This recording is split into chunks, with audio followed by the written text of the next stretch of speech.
This oral history interview of Donna Whiteman, former Majority Leader of the Kansas House of Representatives, is being conducted under the sponsorship of the Kansas Oral History Project, Inc., a nonprofit corporation created for the purpose of establishing an archive of oral histories of Kansas state legislators who served prior to the year 2000. These interviews are funded in part by a grant from the Kansas Humanities Council.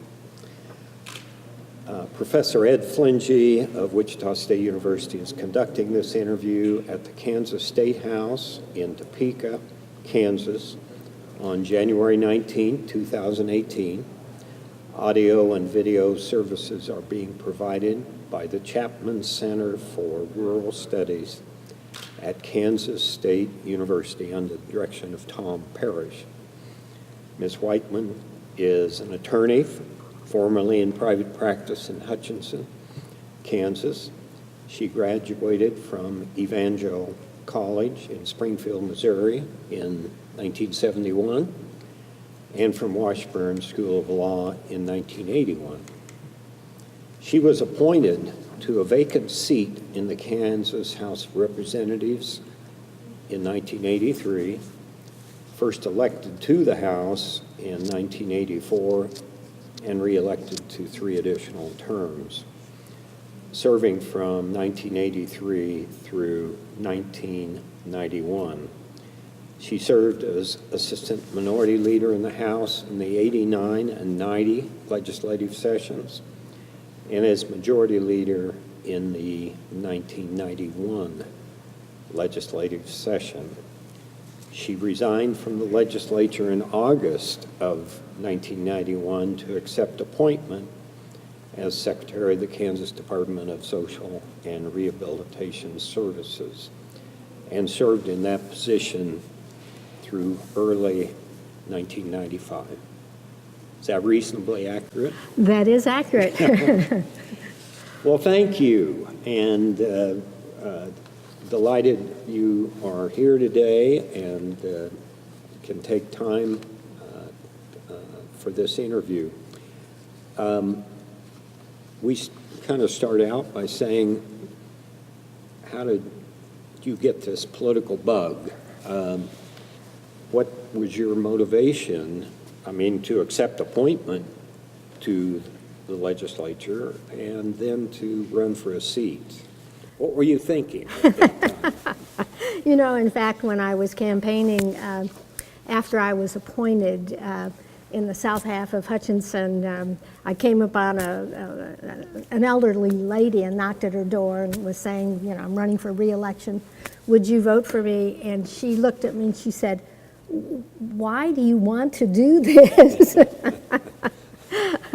And I'm not sure if she was questioning my sanity or, but I was appointed when John Myers left the legislature in the middle of a term to go work with Governor John Carlin as a member of his staff, representing education interest and helping the governor with education interests. So I was appointed to fill that position, and I really say I got it by default because nobody else wanted it. I was working in a law firm, Schmidt and Langley, at the time, and became aware that it was open. I wanted the position because I thought it would be great to be part of government and to help, especially as an attorney. And then, but I thought I hadn't lived in Hutchinson that long. I wasn't a Hutchinson native, but nobody stepped forward, so I got it by default. Was there something you wanted to get done, or some issue that concerned you, or was this public service? I saw it as public service. There really wasn't any burning issue, and I had really not been involved in politics before. In fact, before I considered myself as an independent. But when I certainly looked at the district and the location and the voter registration, and it was a Democratic position. And I grew up in a family where I had one parent who was a Democrat and one who was a Republican, so I was used to the debating between the two. Were there debates in your family at the dinner table? Well, there certainly were, with my mother being a very staunch Republican and my father being a Roosevelt Democrat. So there would be always those types of comments about the fact that they went to vote and canceled each other out, but at least they voted. Had you registered as a Democrat once you got to Hutch? Yes, yeah, I had I'd had those leanings. I think more of my leanings to the Democratic Party dealt with the background, came from a working class. My father worked for General Motors in Michigan, Pontiac. Then my grandfather had worked and grew up in Western Maryland, where I was born, and he had been a coal miner. So, in fact, lost his life in a coal mining accident. So that sort of changed the dynamics in the family, and I think that's why my father was such a strong Democrat. But your father broke out of coal mining and headed to... Well, right. I think in the early 50s, they were pretty much closing the mines down, and he had worked in the coal mines himself and then lost a kidney. But as they closed them down, then they moved to Michigan near Pontiac, where he worked with General Motors in the automobile factory. So pretty much, working class. Pontiac was very much a working class urban district, in a sense, 30 miles from Detroit. So I graduated from a high school that had 540 in my graduating class. So I consider I grew up in the big city. You had said earlier you studied political science as an undergraduate and history. Did that come naturally to go in that direction? It's always been an interest of mine. I guess I always, I love studying history because of the old saying that, those that don't learn from history are destined to repeat it. So history is a great opportunity to learn what not to do or what to do in cases of, there have been some very successful, efforts that have kept us moving forward. Well, you're in the legislature, and you don't wait too long to run for leadership. You decide, I can do this?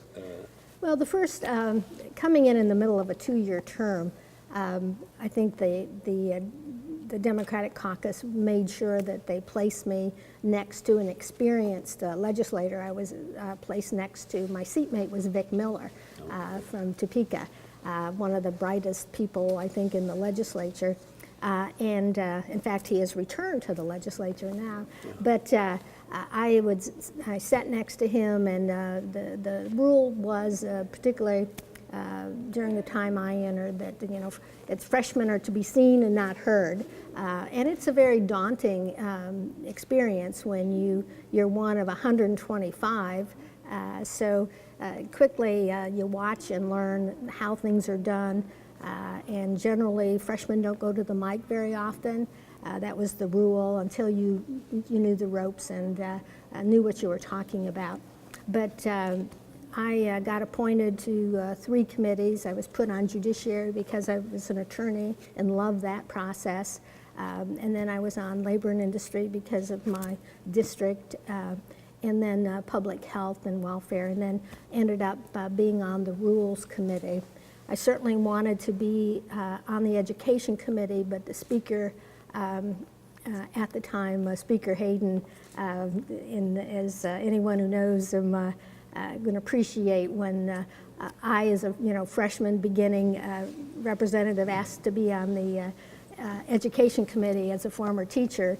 And Mike said, and as only Mike would, that he wasn't going to put one more blank teacher on the education committee. So having heard that, blank. But he always had colorful language, and it was always very entertaining.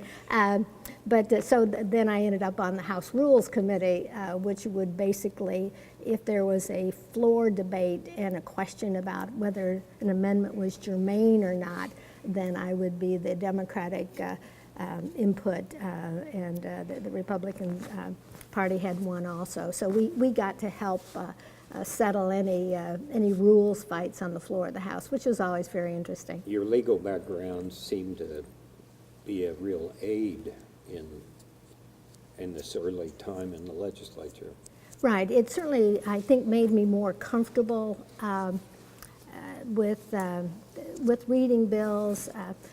I was so naive when I got appointed to the legislature. I thought that we had to write our own bills and didn't realize that we had such a wonderful research and reviser. You just give them the idea and they would write it or revise it. But it was very helpful, especially on floor amendments. And the one thing that was so dynamic about the House was the fact that the floor debate was always, you could never determine what was going to happen on any given day, and there was a good debate on all bills. There were very few bills that appeared to go through without both sides getting up there and giving their arguments and their positions.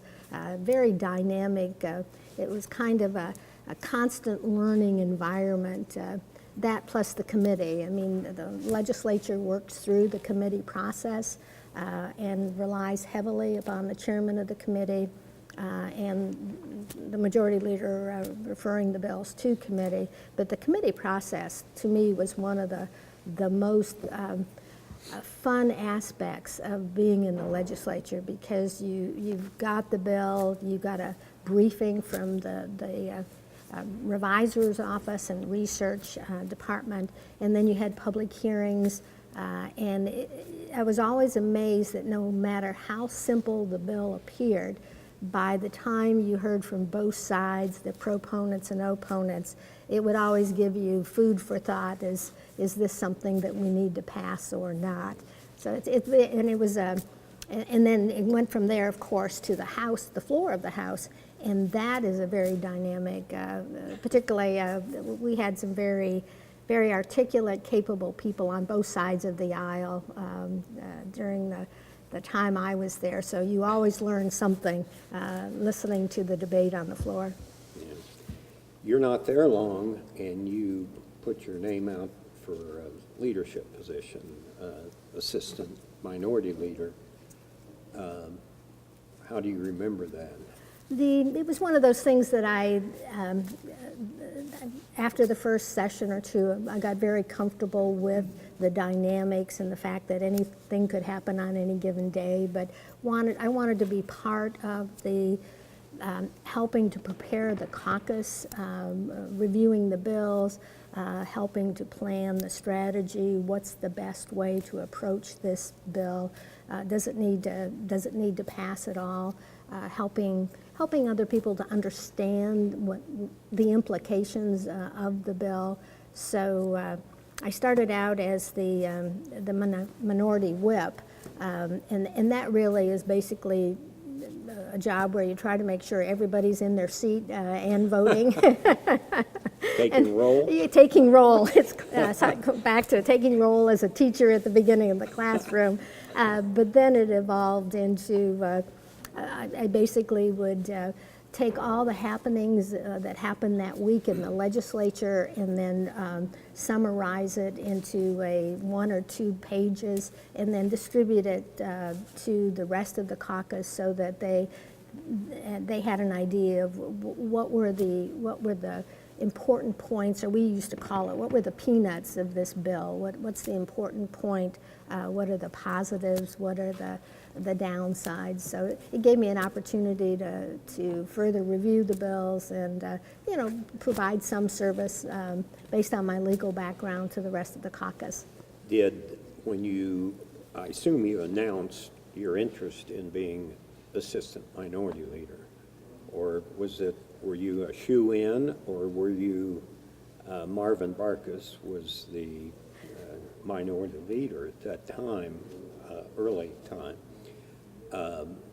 were you and Marvin a team, or Marvin and I were, we were probably the important thing we had in common is we were both attorneys. But other than that, we certainly had different approaches to how we did things. Marvin was a very big idea, see the big picture type of person. I was more of the detail, what does it say? What is the language? Is it correct? Looking more. So we worked well together because he had the big picture, the big ideas, and then I was the one who wanted to make sure that it was done. The bill was, the summary and what was said about it and promoted to the public and passed was actually a good one. But when you put your name before the caucus, were you alone? Oh, yes. It was not. There was not a. It wasn't a team, or we weren't on. We didn't do it as both of us, doing it together. But I don't recall ever having any opposition as I moved up into the leadership. Okay. So. But part of that was the.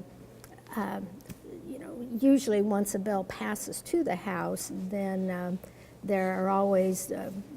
Someone has to carry it, on the floor of the House. So I got asked to carry any bills that was controversial or that would generate a lot of debate or was an extremely long and technical bill. Then I generally would be picked to be the one who would present that from the Judiciary Committee. So it was a good way for me to learn the handling the debate on the floor, responding to questions, which was part of the fun of it, though, responding to the questions, because you had to be very quick at the mic on your feet. Now, you served in leadership for a number of sessions. How do you remember that? I'm going to break it. I'm going to get into some detail and break it down, but how do you remember that time? Being in leadership in the Democratic Party during that time was, I'd call it exciting time, and it was always an opportunity. The Democratic caucus was a caucus where, well, first of all, one of my biggest concerns about getting appointed and elected was that the concern, you always had this image in your mind that, well, in politics you had to follow the party line. In the Democratic caucus in the House, it was never, certainly there was a Democratic position, but there was flexibility within the caucus to vote your conscience, and if you did not agree with it, you weren't forced to or intimidated or required to follow the party line. But then that's the joy of being in the minority. You didn't have to deliver the votes. You didn't have to have the vision for the future. You could just do what you thought was the best and right thing to do. There was quite a lot of freedom in the Democratic caucus, and under Marvin's leadership, he would often say, sometimes he'd look back and think everybody was supporting him, and then there was no one supporting him. So. Follow me. You're right. I think he called a roll call vote once, and there was no hands up. So it's a humbling experience, leadership. But there was quite a bit of range.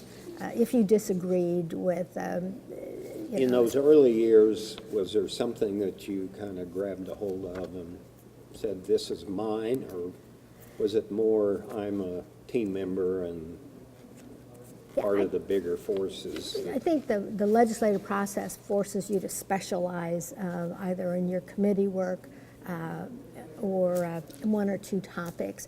So certainly at the time I was in the House, there was a number of dynamic women on both sides of the aisle, Republicans and Democrats. So we started to get together on many of the issues that affected women and children. and worked as a group. So you would find people, crossing the aisle, doing what was right. And I was always impressed with the fact that all the perceptions I had had about politics were not valid or true. Particularly in Kansas, I used to always say that the only time we really worried about politics was during an election. Once the oath of office was taken for a session, then 90% of the legislators were interested in good government. Now, there were different viewpoints on how that good government would occur, but it was not as political or politicized as I perceived or had read that a legislature would be. There was certainly a lot of bills that there was support from both sides of the aisle.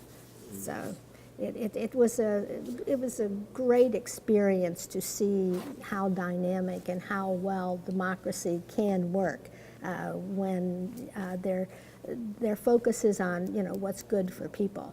And I look back on my legislative experience very fondly in the sense that it really supports the idea that, particularly in Kansas, and Kansas is the only one I know, the Republicans and Democrats did work together to try to do what is the right thing. Now, the debates would be what's the right thing to do and how much money we're going to spend. But there was a focus on public service and doing what's right for the citizens, and I was very pleased to experience that. Let me focus in on your first few sessions.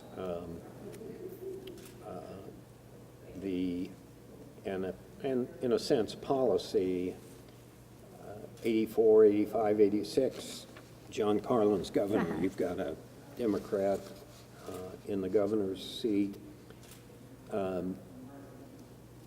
Pretty active time. It was a very active time. How do you recall that those early, really your first 6 or fewer years, 3 or 4 years, when you have a Democrat in the governor's office? It does change the dynamics for your party when you have the governor of the same party. And Governor Carlin was a tremendous leader. He had a vision, and he knew how to use his staff to try to count the votes before it became critical. So he was a good vote counter, used his staff very well to educate on any issues. I found him extremely accessible. If you had a question or had a problem with something, he was willing to compromise because he could see the big picture that the process was compromise. And even with the Democratic caucus, they did not just blindly follow him every bill that he wanted. So there was a lot of opportunity for give and take and reshaping and fine-tuning with the Democratic caucus, and then of course once it passed the House, between the House and the Senate. But he was very open, always had a vision, and that's you want leaders to have a vision. I think it was Emerson who said that, for lack of a vision, the nation perishes, and the same applies to the state, that you want your leaders to have a vision. It could get uncomfortable at times, particularly on the floor of the House in the veto session when push came to shove, and he needed a few extra votes, but he knew how to use the telephone on the floor of the reps and was very persuasive many times. Do you ever recall being leaned on? Yes, once or twice. and as I recall, I did not budge, so he found the vote someplace else. Oh, really?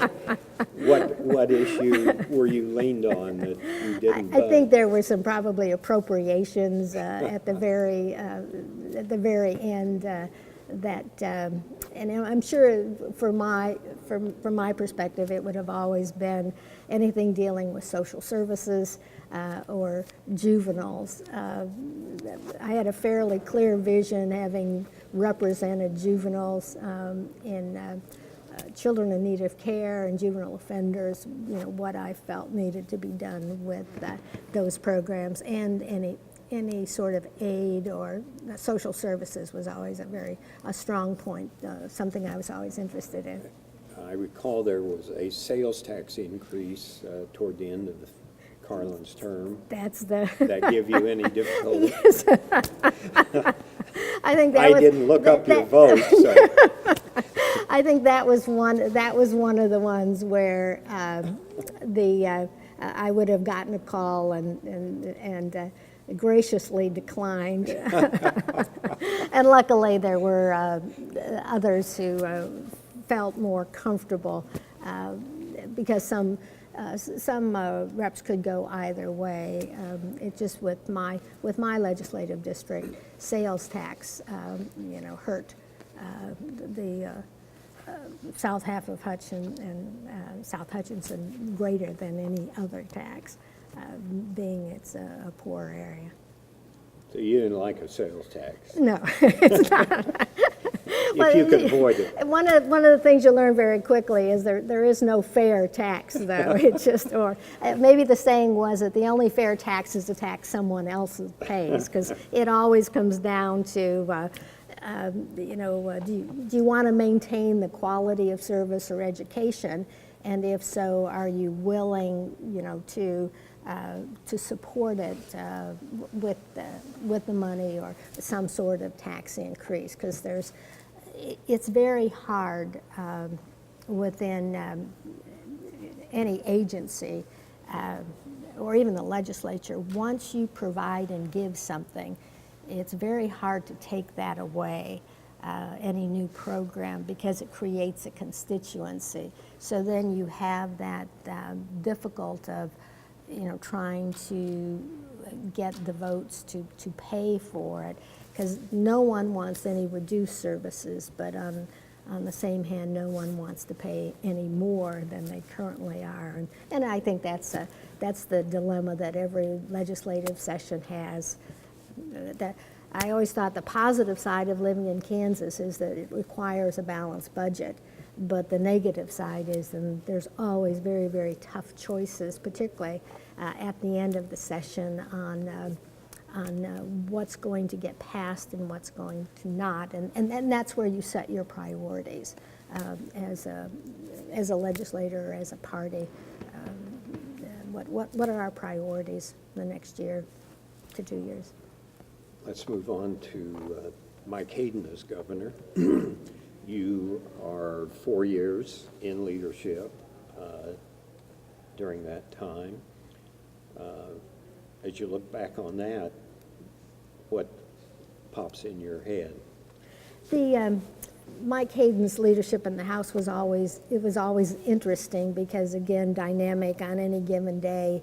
With the Republicans having the majority, they certainly could get bills out of committee, out on the floor. The only opportunity for the minority party at that time was to either try to get an amendment on the floor, and then drafting an amendment that would pick up not only the Democratic votes you need, but the R's, the Republicans too. So there were some dynamic floor debates, and it was never, I don't remember it except on a few issues that it was ever one-sided. I mean, part of the dynamic is that you make your arguments and appeal, present facts, and try to convince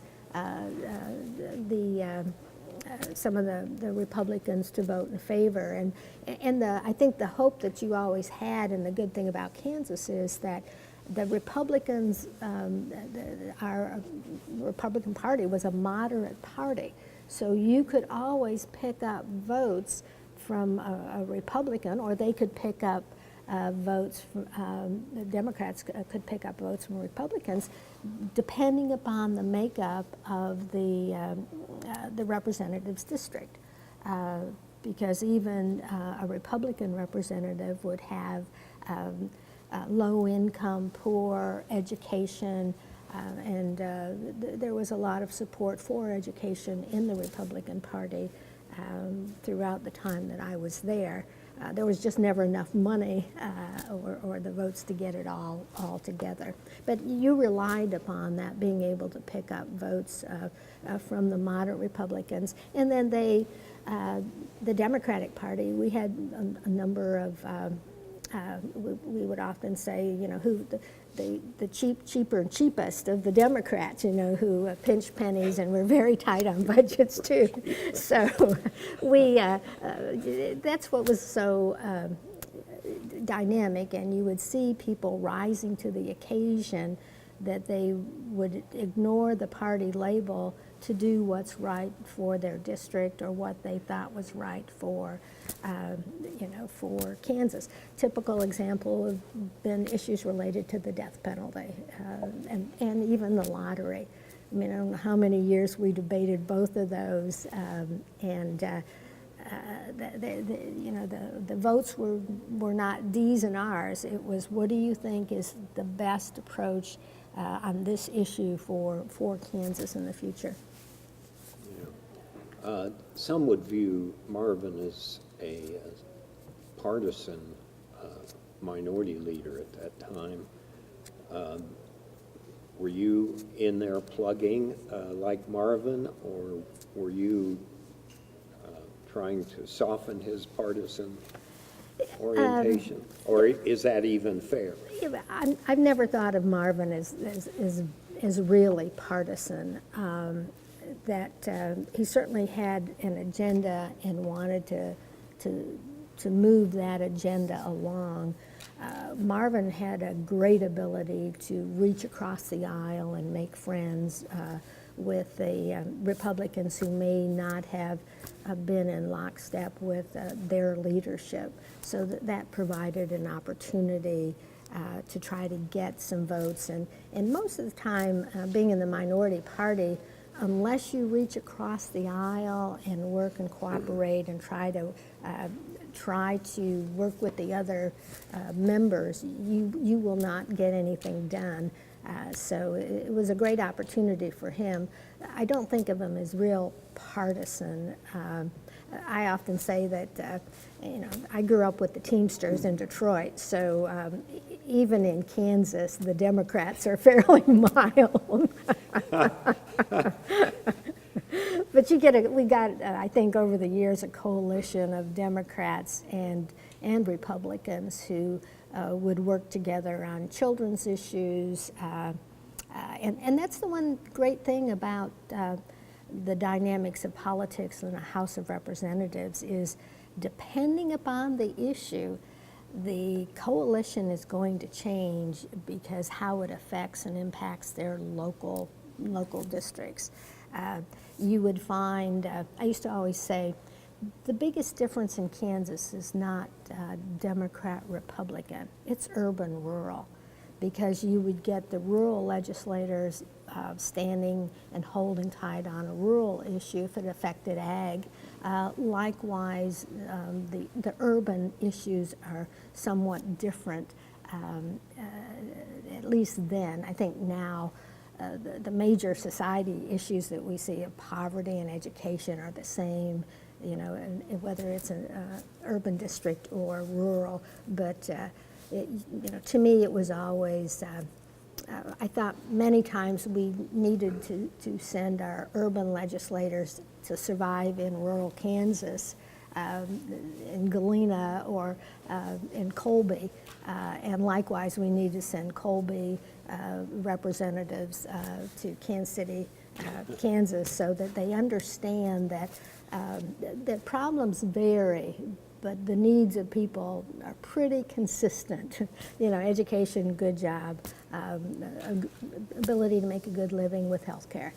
How did during the Hayden years, how did the caucus deal with some of Hayden's high-profile issues like highways, water plan, prison, you have much memory of that? Yes, I do. I remember when we were going to build El Dorado Prison, that the House kept, Senate would send it over, and the Senate kept sending it back, not being able to get the votes.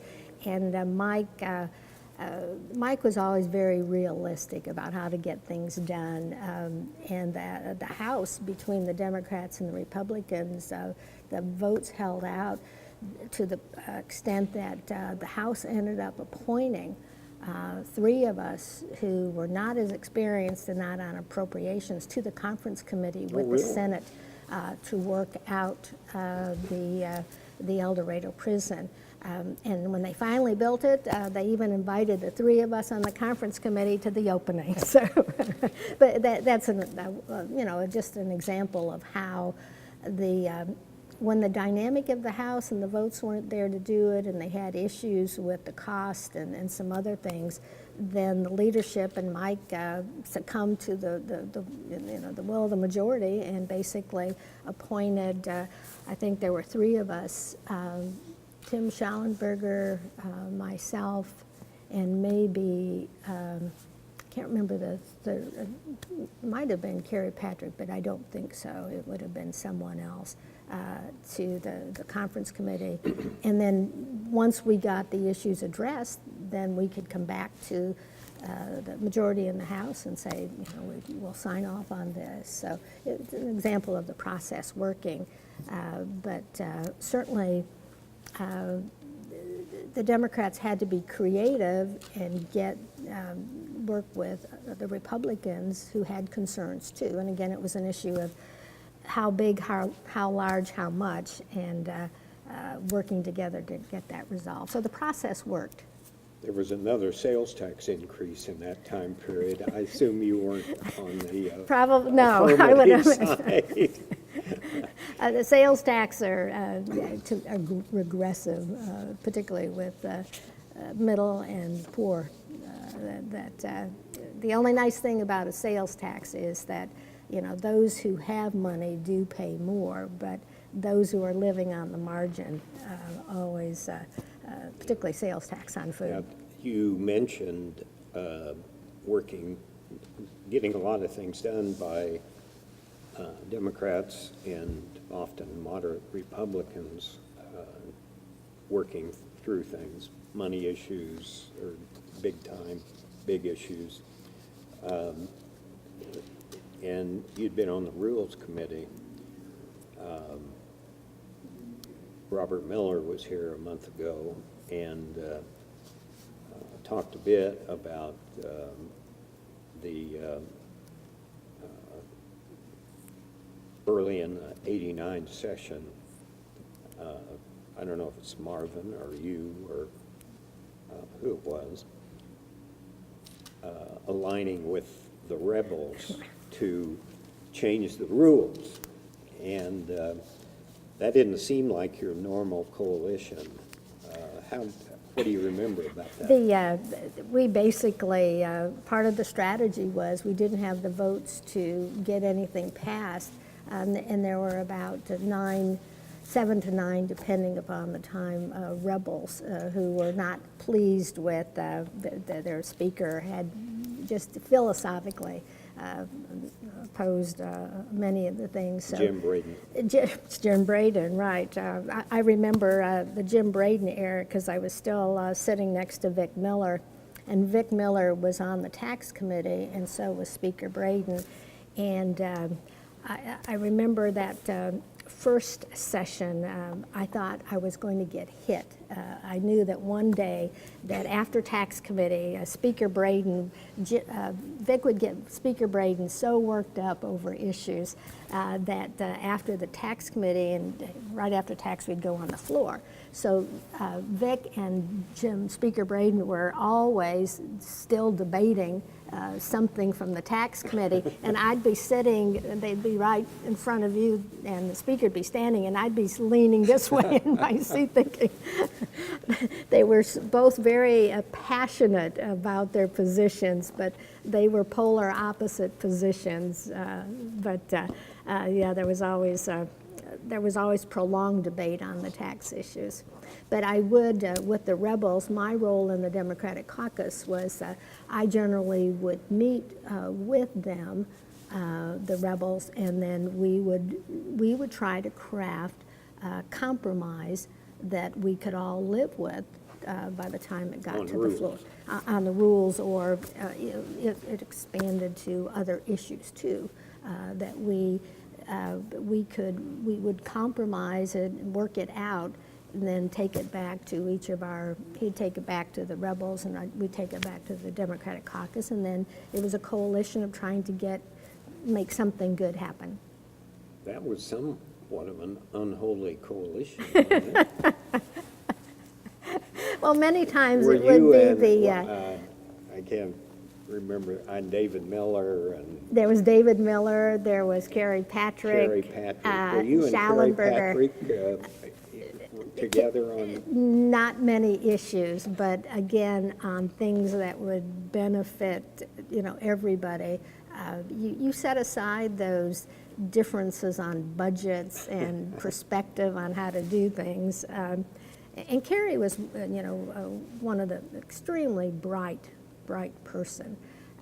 And when he wanted to filibuster, or he certainly knew how. I remember one time in a veto session, he took out the tax code and started reading it. It was a long veto session, but yeah, he believed passionately about several things. Certainly not the same that I would, but again, most people's position are shaped by their upbringing and many times their district. So I'm going to jump to the 91 session. Gubernatorial election in 1990. Finney, State Treasurer Finney, defeats John Carlin in the primary. Mike Hayden in the general, becomes governor. The Democrats gain 5 seats in the House and reach the number 63, and all of a sudden Marvin is Speaker and you are Majority Leader. What do you remember about that? that was an amazing election. I think no one quite expected it, and things happened very, very quickly. Once election night was there. And when you think that it was, I believe the last time the Democrats had been in charge of the House was 1914. They didn't quite know how to act as the majority party, and then the Republicans didn't quite know how to act as the minority party, and the roles are very different.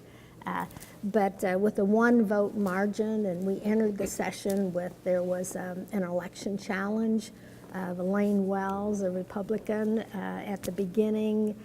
So it was always teetering whether there would be 1 vote or what would happen there. We got through that, and then the biggest issue I remember in the 91 session, of course, was the shortfall. I can remember we started about $85 million, short. The budget was, and I can remember Rochelle Chronister, who was the minority leader now in the appropriation, and George Teagarden, who was the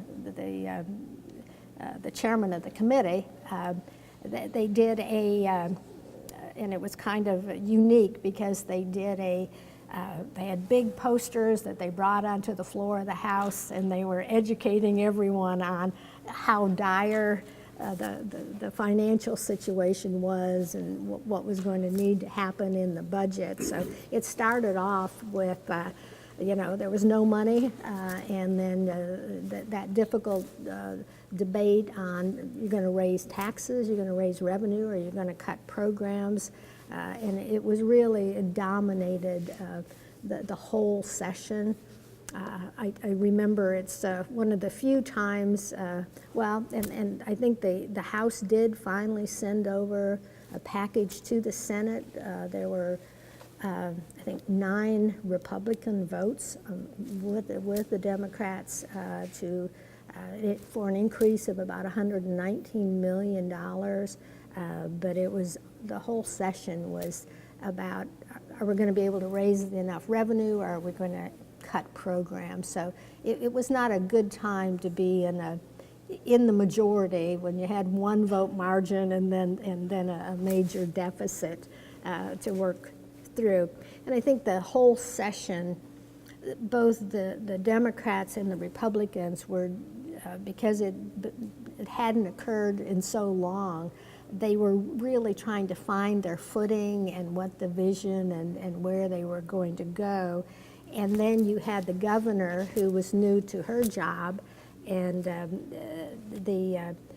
basically telling the House and Senate, what she wanted and what she would veto if she didn't get what she wanted. So it was a different dynamic than in prior years, as far as the dynamics between when you're the majority party and your governor is the majority party, and the governor's vision is not what the House is able to deliver, particularly on sales tax exemptions. I think part of Governor Finney's main part of her plan was she wanted to get rid of all the sales tax exemptions, which was certainly had been debated in years prior, and then tax services, which made it very difficult for the Democrats to be able to deliver the votes on that one.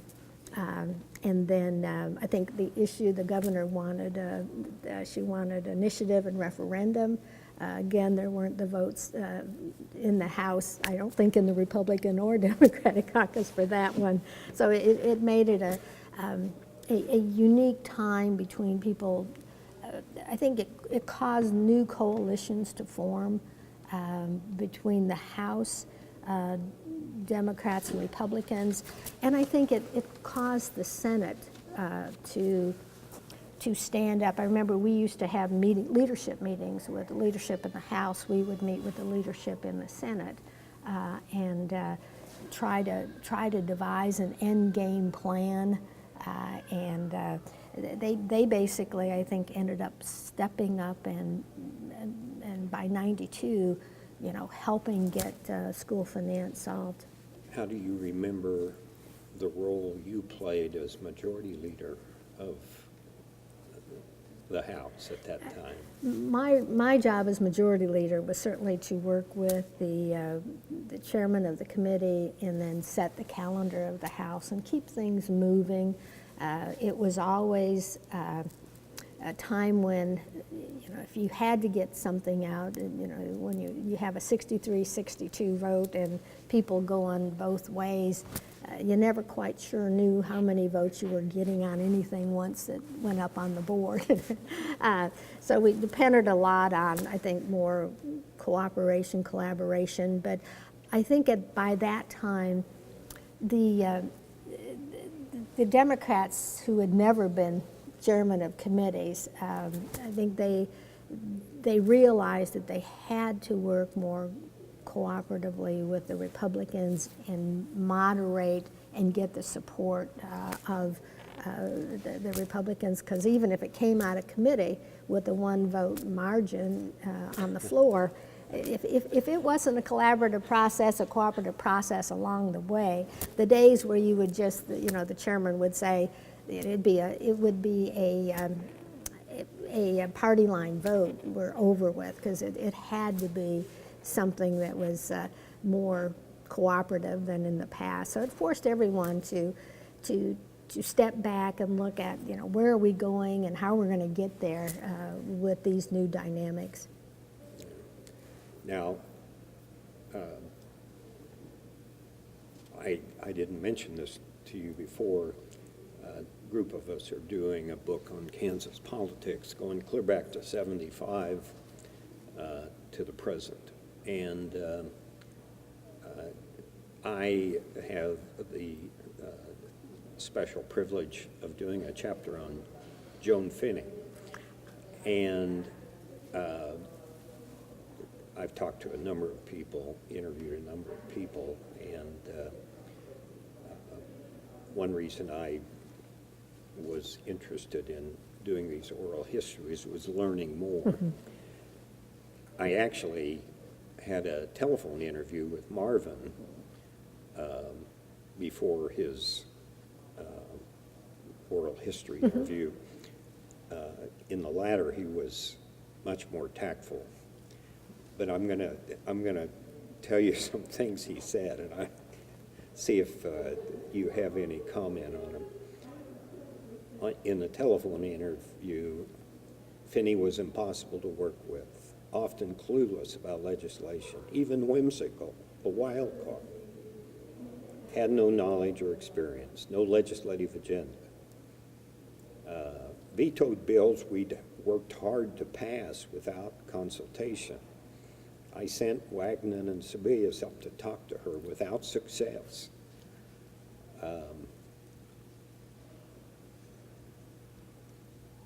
He didn't say he sent Whiteman up. But obviously a different kind of governor than Right. John Carlin or Mike Hayden or Bob Bennett before those two. How do you remember that? I mean, did Marvin and Governor Finney just get off on the wrong foot? There was it appeared to me that they had different ideas and things that they each wanted to accomplish. I think Governor Finney she was very a populist, believed in representing the people, very passionate, caring about people, but did not have any experience, hadn't come from the legislature, and had been in a position as secretary or treasurer, which was a pretty, a one-man, one-woman show for all those years. And I think the leadership style certainly was different from previous governors who would put a vision out there and then work with their staffs and the legislators, the House and Senate, to get it to accomplish that agenda. I think she continued to try to do that, but when the difficulty is when their votes weren't there, you couldn't make, particularly on some of the issues like sales tax and the referendum, you had no leverage with a one-vote majority to convince anybody one way or the other. So those were down to the earth, good government, basic tax policy, or how you run government. So they did hit heads, and Marvin tried to, and I think she tried, but never were able to find a middle ground. And then when veto threats started coming, then that's you have to be careful about making a threat to anybody, particularly 125 representatives who feel they were elected to represent what their constituents want. So people got their backs up against the wall quickly and very easily. But again, we were the majority party with one vote, so and that made it even more difficult, I think, because there was just nothing that the House could deliver that she wanted because the votes were not there. So it was a difficult. I think both the Democrats in the House and the, well, Republicans and the Senate were trying to feel what is the best way, or what's the best way to work with this new governor to try to get something done and cooperate, but yet, be able to have something the House wants and something the Senate, because part of the process does work on and during the 90 days, you end up having a House position, and then you have, a Senate position that comes together and compromises. But when you don't have the votes to have a House position or a Senate position on those issues, then you have to step back and think, what else can we get done that needs to be done? And certainly, I think taxes or income and revenue were a big issue that session, and I think out of just sheer desperation as the process moved on, then the House appropriation had to start, well, if we're not going to raise any revenue, and it doesn't look like we are, then what is it that we need to cut? Because we have to have a balanced budget. So it was a session where there were just it was hard getting a position on what it is that we're going to do, because the votes were not there. And if the votes aren't there to raise the revenue, then you end up going to, what are we going to cut? Now, in a few instances, the votes were there to override her vetoes. Right. And Democrats have a majority and they're overriding their governor. What do you remember about that? Yeah, I remember it was just, it was in a sense sad that it had gotten to that point, that couldn't agree or compromise and be realistic about where the votes were in the House and the Senate, because no one wins when you don't compromise and you don't reach a solution, and no one wins particularly when you have to start cutting budgets, and that's the painful part of that. Now, as I look back 20 plus years, a couple months after this, Donna Whiteman is named to head the largest department in state government, and I'm thinking of the conflict, the difficulty of getting some of the things Finney wanted, and all of a sudden you're a cabinet member, a department head. Did you avoid all this? Did you say, when Marvin wants to send somebody to the second floor to negotiate, send somebody else? Or how did you obviously, Finney obviously developed confidence in you, independent of all this difficulty of that session? I didn't really get invited to her office, and it was somewhat of a surprise when she invited me. And it was near the end of the session, I think. It wasn't, probably it would have been in the veto session or close to it, that she invited me in and asked me if I was interested. And I certainly was somewhat floored because of what had happened with the House and being the majority leader and the one vote margin and the overrides going on. But I think we agreed on a lot of issues that related to social service and helping children, juvenile offenders, and she was always a very compassionate person. I always say that being secretary of SRS, I had the best boss, because every time I would have a budget problem with children, foster care, we had a foster care lawsuit, long-term care lawsuit at that time also, and all these cuts and problems were there in 1991. But once I became secretary, if I would have a budget or need and a problem, and I would call her and say, we need this, or this is what's happening in the foster care system, we need to look at long-term care, she was the most helpful person. Her budget director did not like me very much because Joan Finney would always come and deliver the social services, and I think it doesn't often, in retrospect, people don't, I think, know that she was so compassionate and caring. And I was always quite amazed because as secretary, my responsibility is to the governor, and if I would have a problem with a budget or whatever, I'd have direct access to her. And I remember her telling me, I did advise and she'd say, well, Donna, what's the right thing to do? Particularly at the Senate at the time was real big on a sex offender program out at Larned, and we had issues with long-term care. I mean, the 60% of the SRS budget was nursing home care, and that was the fastest increasing, along with foster care numbers were going out of sight at that time.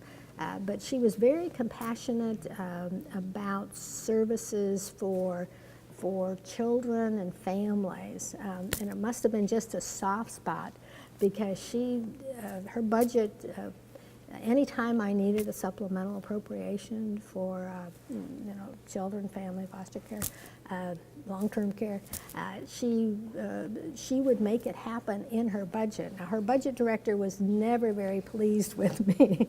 And at cabinet meetings, it was kind of cool.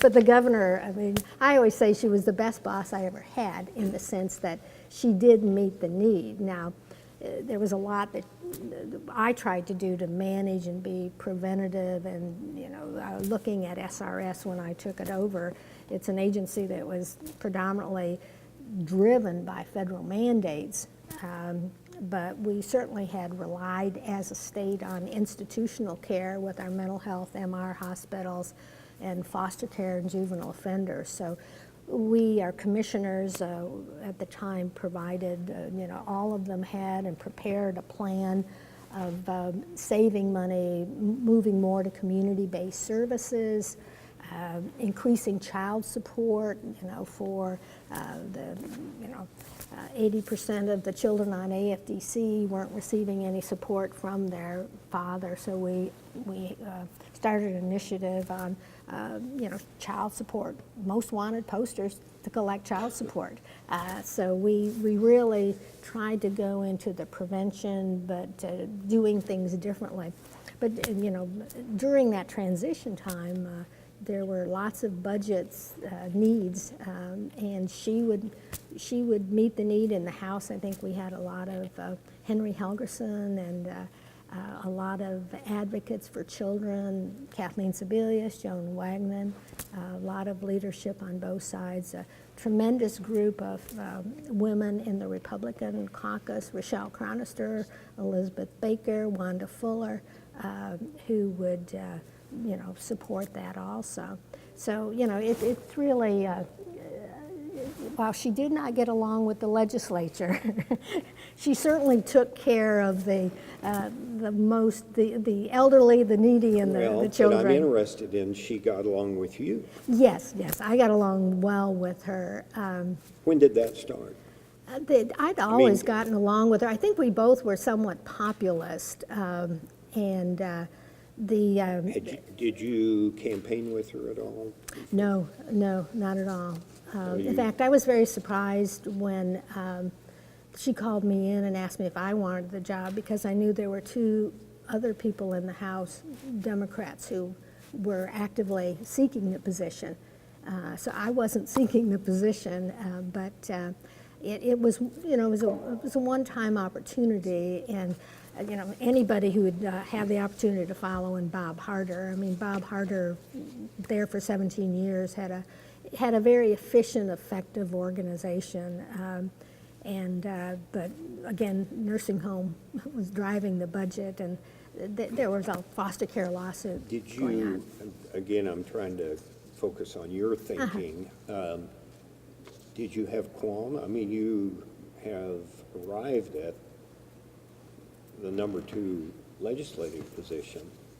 Did you have qualms about cutting the cord, so to speak, with the legislature, or did it was an opportunity that just was compelling?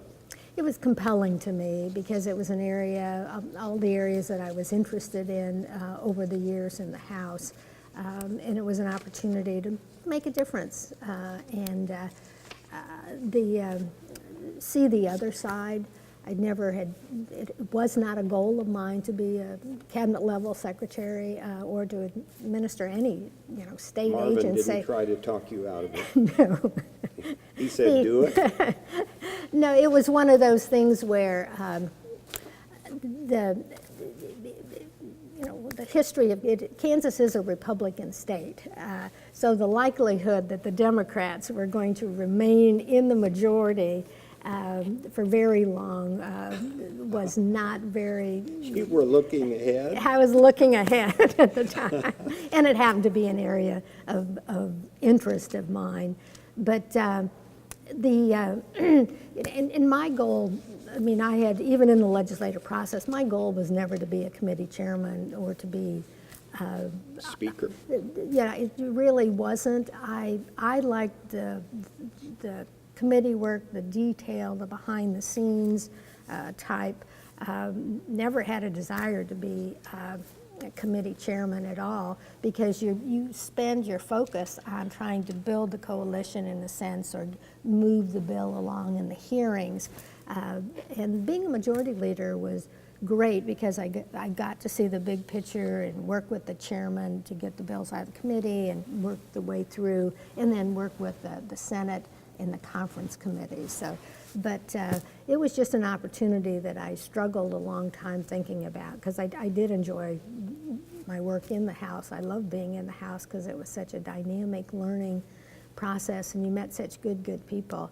But I just thought it was time for me. I think the average length of stay in the House, is usually 7 to 10 years. So I'd never had to worry about opposition, though, or getting unseated. It was a very safe seat. Okay, I'll let that go. You left at an interesting time, because two really big issues were dealt with in '92, the next legislative session. I'm talking about school finance and then children's initiatives that many of your colleagues were involved in. I assume you didn't have, the school finance issue really started going that August or something like that, when the Judge Bullock's kind of laid decision. down the law. And I assume you were not engaged with that process to any degree. No, other than, I knew the players, and you had the judge, and then part of all of that, I think, came together as a result of the '91 session, where there had to be more cooperation between the D's and the R's in the House to get anything done. That's a result of the leadership of Rick Bowden. I think Kathleen Sebelius, Joan Wagner were the primary. But you had a lot of what I call great racehorses in the House at the time who knew what needed to be done. They didn't know how to do it, but they put together the study committee and looked at it and worked at it, from the get-go, because they knew they had a mandate that session to get that done. So the organization of it and keeping it on track, I think, is a tremendous attribute to, Rick Bowden, who's deceased now, but the rest of the House and Senate committee, and Senator Parrish. I remember I was still involved and over here almost every day as Secretary of SRS, dealing with more of the social issues, and I was involved in the children's initiatives, because looking back, it was amazing to me that that it's sort of after the 91 session and the foster care lawsuit, it sort of coalesced in the 92 session where you had the focus on primarily helping children and families, but also restructuring education to look at developmental needs, and then they were looking at the health needs of children, teen pregnancy, which was one of the things that we had. So the initiatives that we came up with in SRS supported the children's agenda because they were looking at prevention, community-based care, health assessments, reducing teen pregnancy, more opportunities for families, support for families. And I believe even at that time, there were 5 Republican women in the House who, with all the children's initiatives going on that we recommended at SRS and the Children's Initiative, they introduced about a package of 4 or 5 bills about children's safety, not riding in the back of trucks, safety, child car seats, and that their package ended up being part of the Children's Initiatives. I think that session there were 14 bills introduced on children, supporting them long-term, and all but 3 passed. And it was a unique session, too, because people forget that in the 92 session, they did make about $45 million in cuts, but none of those cuts came from children's programs. So it was the session where I think people finally, it hit everybody that we need a long-term prevention plan, and between what was happening in the House and what SRS was proposing as prevention initiatives, they put together, I think, the 5-year plan with the Annie Casey Foundation and the Corporation for Change that really sealed services for children and family. And I'm not sure that anything like that has ever happened before then or since then. That focus on the need to, that the kids are our most important asset. We need to make sure they're well educated, they're well fed. The breakfast program came in then, the immunization programs, the health assessments, and it was just kind of the timing or things came together that everybody was on the same page, that we can't do a lot, but we can do, preventative service or do a better job with the services we're providing to children and families. So it was, after all the struggling in the 91 session, the 92 session is the shining star of progressive activity. And that wouldn't have happened, I think, without that cooperative effort. I mean, I remember, well, it had to be the 91 session, that Governor Hayden had reduced aid for dependent children, that subsidy that they get monthly, by about $9. In 1991, the Democrats came back and were able to restore that $9, brought it up to $11.80. And then lo and behold, Tim Schallenberger from Southeast Kansas, a Republican, brought an amendment to the floor, and he added another $2.80 to that because of the population, and we restored those kind of cuts. So it was that kind of coming together to help. We all have a common interest in people being fed, and it all starts, education starts with being well fed and taken care of at home. So obviously Marvin had great interest in this, but also Bob Miller. Yes. And they chaired and vice chaired an interim group of some kind, and Joan Wagman was involved. who from the administrative side, other than you, I assume you were directly involved in some of this? Right, I would have been involved more on the giving testimony about what was needed, based on social services, what we see is needed. But yeah, that would have been that children's, that interim committee.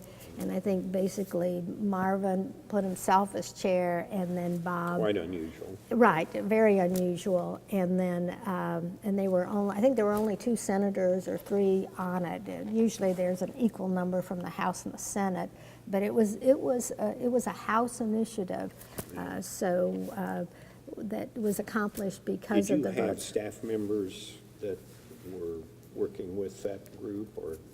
Right, they would, we would give them all sorts of information about what was needed, particularly in some of the teen pregnancy, some of the changes that we recommended. They would go through the budget committee, because in the House and the Senate, we would have the SRS budget, being $1.1 billion at the time, had its own full subcommittee that pretty much operated throughout the session. But I would be working with the subcommittee, but then also filtering information to members of the House that this is what's needed, if we're going to change the system. And there were a number of changes in even the AFDC system that in the one of the teen pregnancy prevention programs. The big initiative at the time was if a young lady had 1 child on AFDC, if they ended up having the 2nd child, there's 85% chance they'd never get off of it. So bringing in training, workforce development, education, giving them 2 years to complete a degree or get a job. So those types of support systems, we were able to get that accomplished to support families. Yeah. I'm going to shift a little bit from legislative to your time as a department head. And you've commented on that already, and I don't want to retrace that. And I've talked to Michael Johnston, and Bob Knight was probably a little unusual department head in that era. And some folks at Wichita State actually compiled the papers of the Finney years. Your comment is different than kind of what I've heard, and I'll just, in fact, the folks that put this book together, that doesn't mean it's accurate, but said something like this, and it was kind of confirmed by Michael. Governor Finney was not engaged with cabinet members on policy issues, relied on Selsom, Timmer, and her daughter, Mary Holliday, as her intermediaries with departments. But what you've described is an exception to that. I think SRS, or social services, was an exception. We would have cabinet meetings. I remember we did have cabinet meetings. But I would deal with Mary Holliday every once in a while. But I would deal directly with Governor Finney, only because I think her focus was on social services, and I think she wanted to keep quality social services and help. I think it was part of her populism and appeal to the people. But she, I had great access to the governor anytime I needed it, and I didn't know this going into it. I'm glad she, was a very caring, compassionate person, but it certainly made my job a lot easier, particularly with Budget Director Timmer and others who were, and at the time budgets were tight. So they were probably squeezing everybody else to save and hold harmless social services. And I think if you go back and look at it, that's, although it was hard getting my budget through the House, particularly with Phil Klein Jr. on the subcommittee, but once I would get the budget over to the Senate, Gus Bogina would, I think there are a number of senators over there who, are very compassionate too and agreed with the governor. So, yeah, I had a unique and different experience, I think, because of her focus and commitment.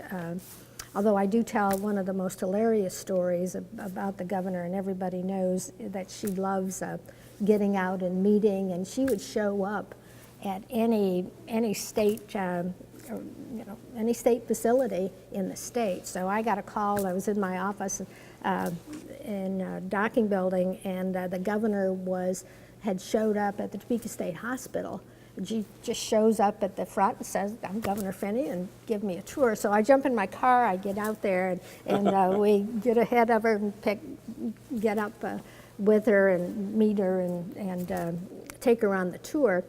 And she wants to see every detail. You don't show Governor Finney just the surface stuff. So we had to go into the food service, we had to go into the maintenance, and we walk into the maintenance department out at Topeka State Hospital, and there on the wall are all these girly pictures. And I thought, oh no, I didn't say anything. Governor didn't say anything. I thought, she didn't see him or she was just too engaged. We end the tour. She was very pleased. I go back to my office. As soon as I get back to my office, Secretary Whiteman, the governor would like to speak with you. I get on the phone with the governor. She said, "Donna, those posters will come down." So she didn't miss that mark.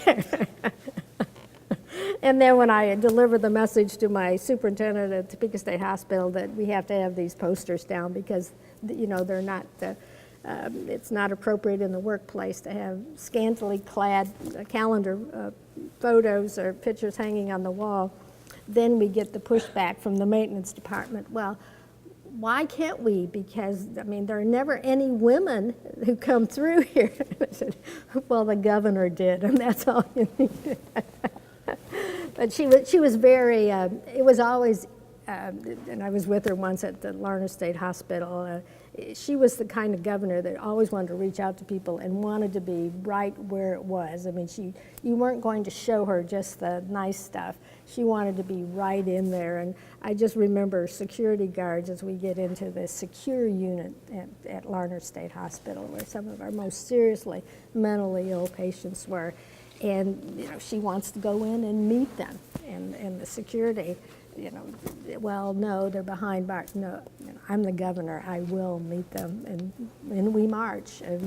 But she was very much a people person, although I think she at times had,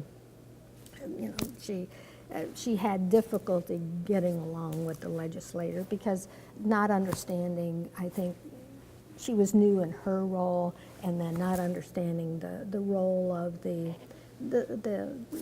legislative role. It's a different role, and it.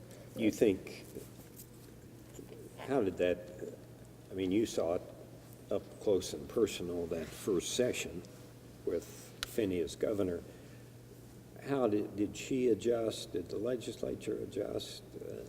She had 3 more sessions. Right. How did that? Did it get reconciled, or was standoff, or how would you? I saw it as really the House and Senate working together. Probably I saw more cooperation, behind the scenes efforts to try to get something done for the good of the state. She drove the House and Senate together. And that could be one of the positive things that she made them, made them accountable. And it was an opportunity, certainly for the House and the Senate leadership. But I think when you look at the years, the Senate during that time, you will see you will see a much more cohesive stepping up and we often talk about the difference between the House and the Senate, you know, the 2-year terms versus the 4-year, but sometimes the House and Senate play off of each other, and then you go to the conference committee. But I think there appeared to me to be more common behind-the-scenes work among the leadership in both the House and the Senate. Now, I spent a lot of time with the SRS budget over on the Senate also, but and you had some great leaders in the Senate at the time. It was a time when you had what I would consider, you know, some outstanding. You know, some sessions you have maybe 3 or 4 or 5 in each house who are really dynamic leaders. You probably, during that time, there were, you know, 25, 30 people in the House who any one of them could have been Speaker. She was vetoed more than any recent governor, maybe any governor, but more recent governors, and what I picked up is she had a little different attitude. I mean, John Carlin, for example, you're not going to override my vetoes. Right. I mean, and Hayden, same way. I mean, very fierce in protecting their vetoes. Finney seemed to say, well, if you want to veto me, just go right ahead and veto me. I can live with that. I think her... Had you ever heard her talk about it at all? I think the record shows that she felt that the legislature had its role, and she had her role to propose what she thought was the best, and she didn't seem to, it didn't bother her or stop her from what, you know, she was willing to lose over a matter of principle rather than compromise. Yeah, as long as she was true to herself, I think she was fairly happy with what she had done. And her leadership style was certainly, it was much different. It was not the top-down type of leadership or that control. She basically recognized that she did, you know, recognize that they play a different role, but she didn't do anything to try to bring them together and, you know, bring her vision and the legislative vision together, which I think in prior governors you've seen. But yeah, she, you know, let them do what they want to do, and I'll do what I want to do because I'm representing the people. Yeah.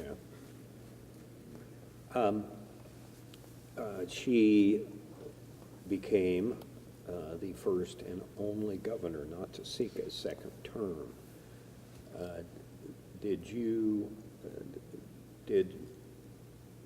Well, first, just how did you see that? Did you see that coming, or were you consulted or anything like that? I think all the cabinet secretaries were just told at the same time, you know, it was just, I understood why she probably wouldn't want to run. People were concerned if she had any health issues, but it may not have been as much fun or she didn't feel as successful as she had in other endeavors. Yeah, she never talked about, you know, personal reasons why. It was just, she just decided, you know, she'd done it long enough. Moving on. We're getting toward the end. Well, that's good. We're moving along. You're quick.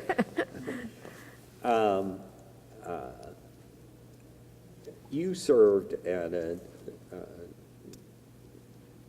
unusual time, and I told you we're trying to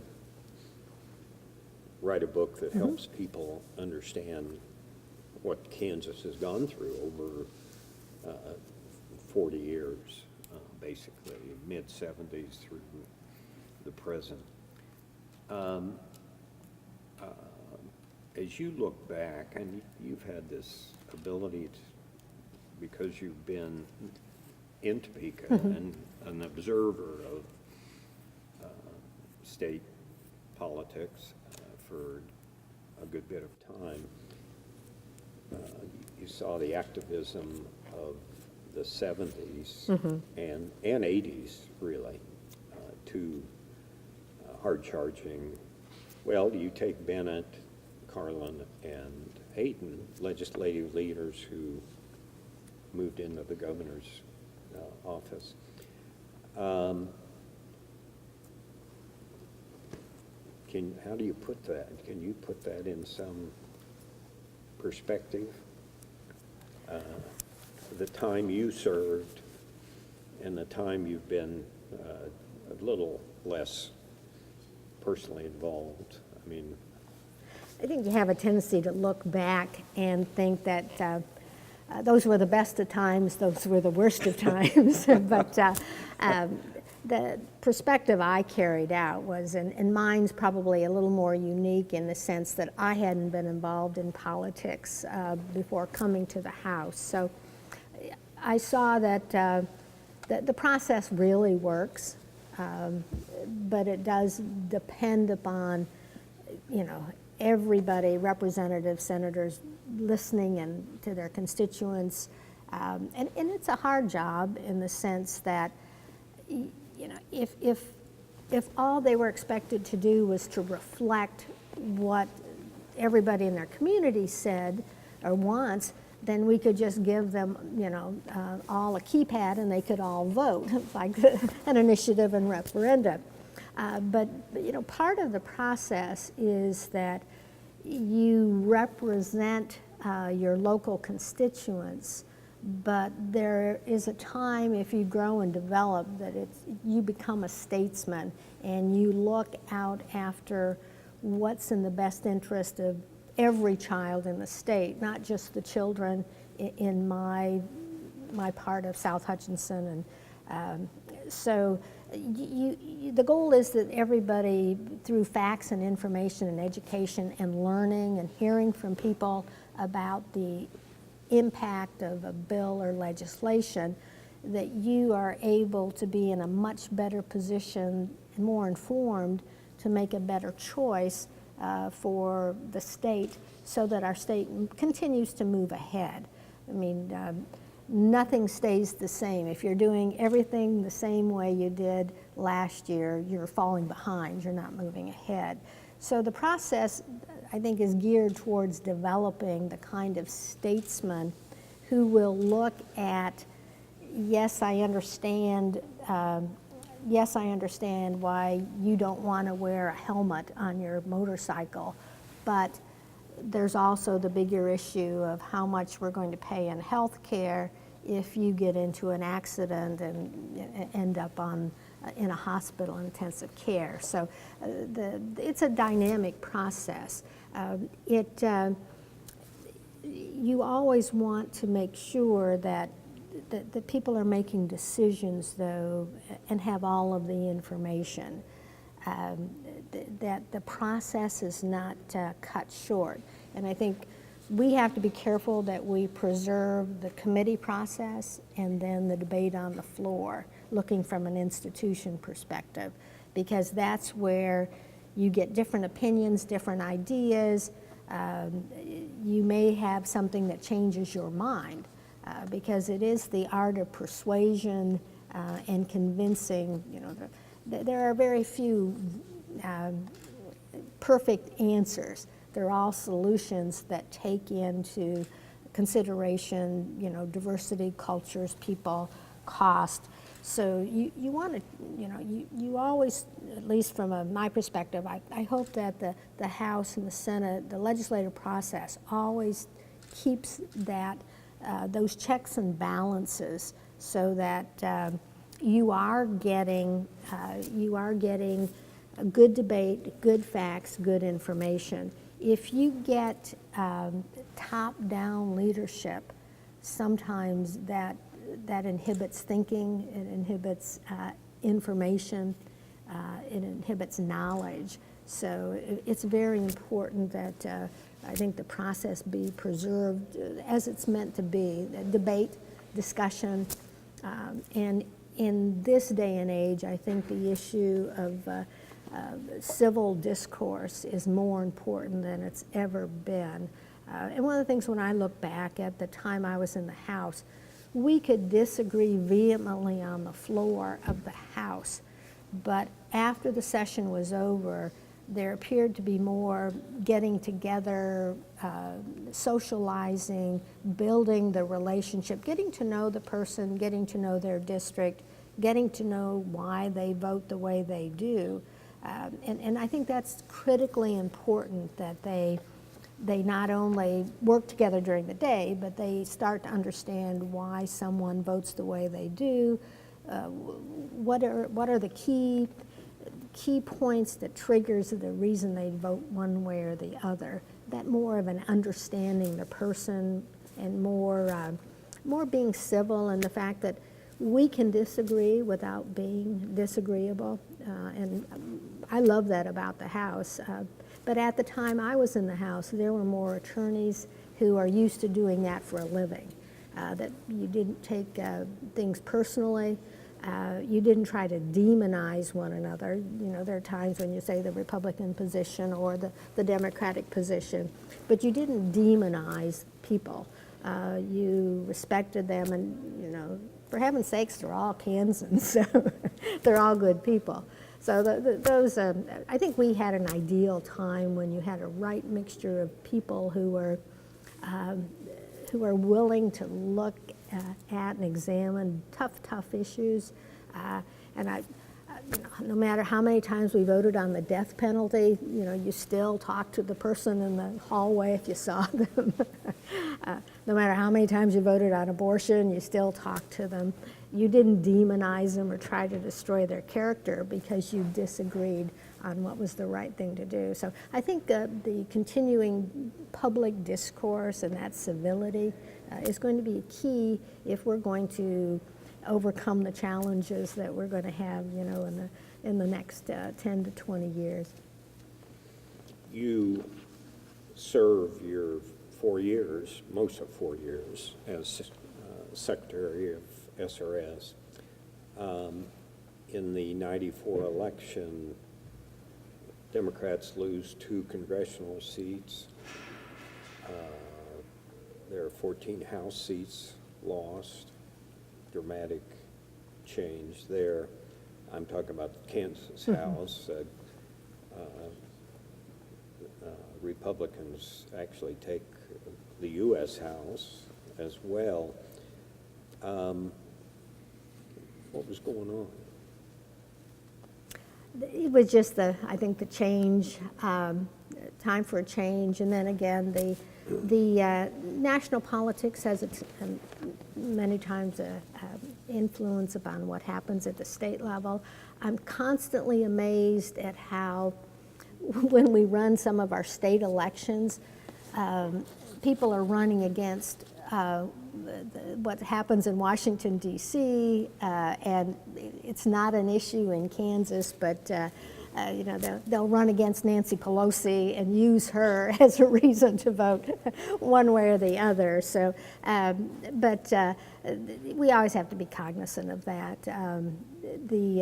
The change, and again, Kansas is a Republican state predominantly, so it was expected that the Democrats would not maintain, particularly when you had a governor leaving also, and it wasn't a second-term governor, changes happening then. So, and then I think even then in 1992, there was a proviso in one of the SRS budget bills that the agency needed to start looking at how it could reduce our state number of employees by looking at privatizing some of those services. So I think the footprints were there already to look at some of the changes of privatization, and which did happen, privatizing foster care after the new governor came in. The abortion issue obviously came up while Mike Hayden was governor. U.S. Supreme Court decision kind of pushed that toward the state, and obviously, I mean, the Right to Life folks viewed Mike as a pro-choice Yes. governor, and Finney won as a pro-life governor. But you would have had, do you recall how your caucus dealt with that? I'm kind of jumping back to that earlier time, but Yeah, our caucus was, that was one of the votes that, I believe on both sides of the aisle, the caucus didn't take a position because we had Democrats who were staunch, the right to life, and then we had Democrats who were pro-choice, and likewise Republicans. So it was an issue. I think the change that occurred, and has occurred probably since then, is that we continue to see on a state and national level people voting on one issue, realizing that that those issues have very little impact on the day-to-day operation of the Department of Transportation or schools. It's a narrowing of the focus, and the concern, I think, is that I don't know if it's a lack of education and not helping people to understand that the voting on either the death penalty or the choice issues or religion generally are very narrow, small topics that outside of one's personal belief, state government doesn't have that much impact on either one of them. Particularly, but when I became Secretary of SRS, the only people who opposed that were the Right to Life group, and we had to explain to them that SRS does not, social services has nothing to do with whether someone decides to have an abortion or not. In fact, by providing more supports for children and pregnant teenagers, you hope you can avoid them. So supporting children and families financially, once they're born is important for our future. But I think we will see and continue to see the one-issue voters, which will be to the detriment of all the other good things that the government provides for people. did you see at the time, looking back, that was going to be a really divisive issue? It was always divisive in the House in the sense that the debate was always long, and you knew that it was going to be, whether it's a death penalty or abortion, it'll be a 5 to 6 hour debate. And if the votes weren't there, then you didn't want to spend one of the precious 90 days if you didn't have the votes to pass it from a practical sense. But I don't know that people anticipated that it would be that much of a deal breaker. I think people were expecting that when people go to the voting booth, that they see the big picture and look at all the services and look at the representative or senator based on the totality of their votes and what they stand for, their character, their expertise, their qualifications. So in a sense, it's really limiting if people vote on just that one issue or the death penalty, they're limiting, I think, the quality, experience, and the perspective of who they elect and send to make decisions. Another issue that played into 94 was, not sure how to characterize it, that what has now emerged with Americans for Prosperity and Kansas State Chamber and kind of the cut budgets, cut taxes approach to government. And the Kochs have emerged in state politics. Did you see any of that while you were in the legislature?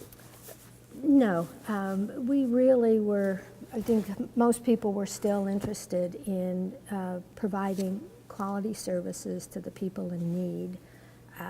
And I think what has happened is that we've, as a society, have gotten extremely selfish. We forget that someone paid the load, for the quality education that you and I receive, public, and that there's a responsibility as a citizen that, part of our job is to pave the road for the next generation and give them the same opportunities or better than we had. It takes a part of being unselfish and looking at the big picture. Now, sometimes with age, we start to realize that.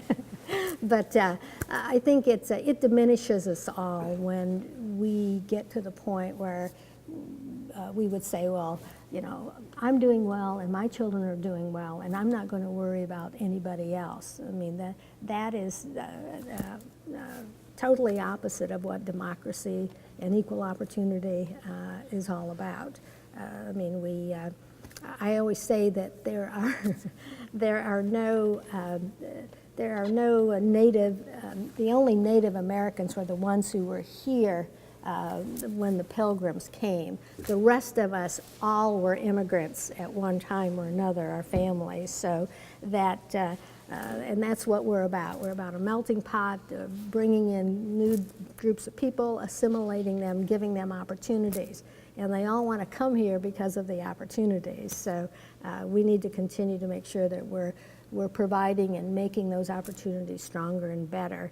And that's not going to, it's never cheap. I've got kind of a couple closing areas. You've had the opportunity to see three governors fairly up close. I'm talking about Carlin, Hayden Finney. You've got to see a number of speakers of the House and other legislative leaders. What political skills, leadership skills stand out? Are there some that you really feel, wow, we should point with pride to their ability to make this whole thing work? Everybody has their own definition of what a leader is, and depending on who you read, good leadership skills can make anywhere from 15 to 25% difference in how an organization operates. But there are some general themes or characteristics that you always think of a leader. They certainly have to have some expertise and knowledge in the area, and that doesn't mean they have to have it before they come, but they have to be willing to learn from others. The other thing is you certainly have to have drive and persistence. You never get anywhere the first time. I often think of how many times I introduced a no smoking bill and get it passed, get it out of committee in the House, get it voted on the floor, send it over to the Senate, they kill it. If you stay around long enough, you can, that's persistence is there. So that's an important part of it too. And I think you have to have a strong moral compass. And that's, leadership's about character. You don't follow somebody if you don't think that they walk the talk and they demonstrate the characteristics that they're trying to get you to do. So that kind of compassion, but having you always respect somebody who does something because of principle versus for personal gain. So that moral compass is I think, a big part of leadership. You have to be willing to compromise, and that's very, particularly, I work with boards of education. There's only 7 members on a local board of education, so 4 people have to agree before anything gets done. That is certainly a lot easier than 125 people in the House, trying to get the 63 votes that you need. You have to be able to work with people and meet them halfway and compromise, because it is not all one way or the other. You've got to be willing to, take half a loaf if it moves it ahead and incorporate. Be willing to listen and bring others' ideas into it. That's pretty good. I like your summary of that. After your tour with the Finney administration, you took a job with the Kansas Association of School Boards. I don't know if I said that. Right, yeah. Right. And did you, to my knowledge, you didn't run for office again. No, I have not run for another office. Did you kind of cut the cord on partisan engagement, or as in this new assignment, or how would you characterize?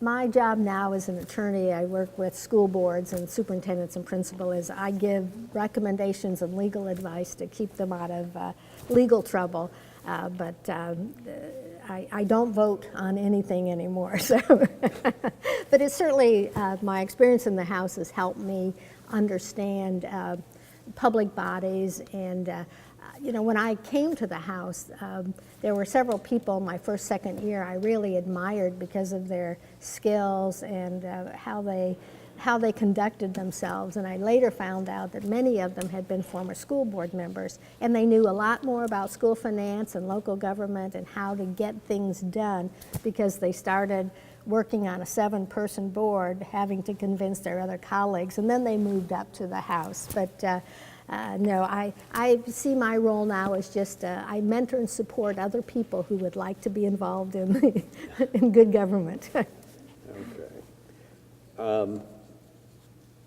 You've kind of given observations on your 30 years of watching this. Any concluding comments at all?